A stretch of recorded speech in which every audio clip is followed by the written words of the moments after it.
अपने YouTube परिवार को मेरा राम राम। कैसे हैं आप लोग? आशा करती हूँ अच्छे होंगे। मैं भी अच्छी हूँ। आज मैं आपको जो कहानी सुनाने जा रही हूँ उस कहानी का शीर्षक है भोलेनाथ की लीला। काशी नगरी में काशी विश्वनाथ मंदिर के पास एक ब्राह्मण परिवार रहता था। परिवार में सिर्फ दो ही लोग थे, माँ और बेटा। माँ का नाम शांति और बेटे का नाम रघु था।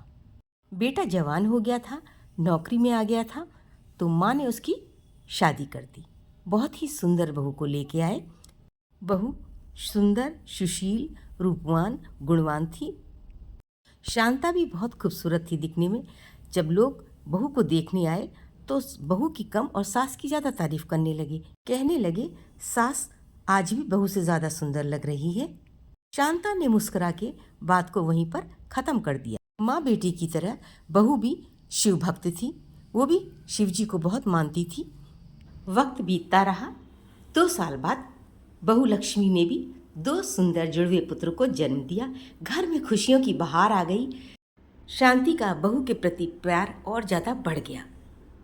वो उसे कोई भी काम नहीं करने दे रही थी। बोली, तुम आराम करो और बच्चों को देखो। आसपास के लोगों को शांति की खुशियों से जलन होने लगी। उन्होंने सोचा कुछ ऐसा करें जिससे इनके घर में महाभारत हो जाए। उसके बाद बच्चे को देखने के बहाने शांति से बहू की बुराई कहती, बच्चे तो हमने भी पैदा किए, तुमने भी किए, अब इतनी भी क्या आराम देने की ज़रूरत है? घर का काम भी करना चाहिए। शांति ने कहा, कर लेगी, काम कहाँ भागा जा रहा है, बच्चे अभी छोटे हैं, उन्हें देखना ज़्यादा ज़रूरी है। काम के लिए मैंने एक नौकर भी रखा। सास बहुत समझदार थी। वो समझ चुकी थी कि जो लोग हमसे जलते हैं वो किसी न किसी बहाने हमारे घर में फसाद कराना चाहते हैं। उन्हें हमारी खुशी रास नहीं आ रही है। पर ये मन है, मन बड़ा पापी होता है। बहू के मन में एक बहुत बुरा विचार आया। उसने मनी मन भोलेनाथ से कहा, आप मेरी सास को उठा लें, सारी समस्याओं का निदान हो जाएगा। ऐसा सोचते सोचते उसकी आंख लग गई और उसे नींद आ गई। स्वप्न में उसने देखा कि भोलेनाथ उसके पास आए हुए हैं, मुस्करा रहे हैं। उसने कहा, प्रभु आपके दर्शन हो गए, मैं धन्य हो गई, पर मैं बड़ी समस्या में हूँ।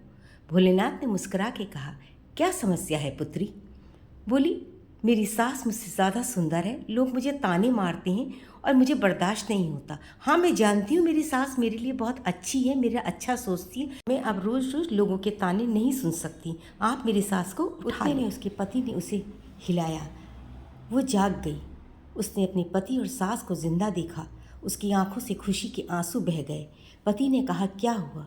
उसने कहा, कुछ नहीं, और इतना कह के वो अपनी सास से लिपट गई। सास की भी समझ में ना आया। सोचने लगी कोई बुरा सपना देखा होगा तो बहू घबरा गई होगी। बहू ने ऊपर की तरफ हाथ किए और हाथ जोड़ के भोलेनाथ से मनी मन प्रार्थना करी, आज आपने मुझे बचा लिया प्रभु। अब मैं अपना तीसरा वरदान भी मांग लेती हूँ। सभी लोग सुखी और संपन्न रहें। किसी के मन में भी किसी के प्रति कोई भी गलत भाव ना आए, किसी का अनिष्ट ना हो। कहानी अच्छी लगे तो सपोर्ट ज़रूर कीजिएगा। फिर मिलेंगे, तब तक के लिए राम राम।